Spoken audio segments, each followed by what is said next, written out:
ដោយពួកខ្ញុំបានធ្វើលំបាកស្នាក់នៅក្នុងបន្ទប់របស់អង្គការកែបអង្គជំនឿក្នុងឱកាសយើងប្រាថ្នាតាមរងទៅឲ្យលោកតាសម្ដេចជាទេនិងលោកអង្គជំនឿនិងសពវត្តជនទាំងលោកអង្គអាជ្ញាធរគ្រប់លោកតាថ្នាក់និងបានយល់ទេដូចនេះដូចពេលនេះថ្ងៃនេះសម្រាប់បច្ចុប្បន្នជាទីបញ្ចប់លោកទាំងអស់និងកូនៗដែលកំពុងតែផងនៅចំពោះមុខដែលកូនៗសុខសប្បាយទេថ្ងៃនេះកូនៗទៅយល់ថាថ្ងៃនេះថ្ងៃពិសេសបំផុតនិងកូនៗបានទៅស្រួលទេអមមកជាយើងលោកក៏មកញ៉ាំត្រូវចំចាំប្រតិបត្តិតាមបងហើយ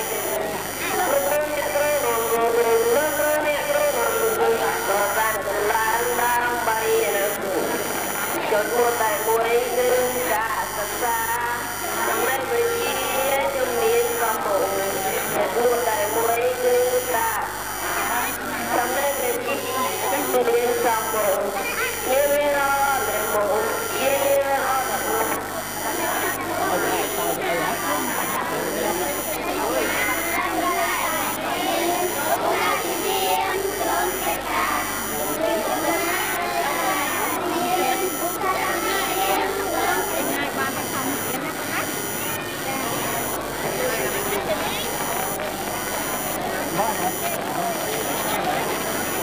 Hãy subscribe cho kênh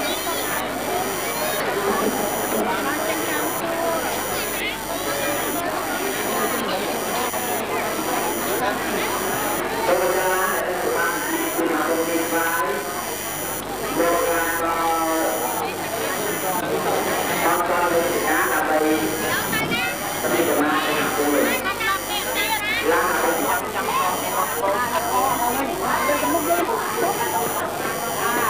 lỡ những video hấp dẫn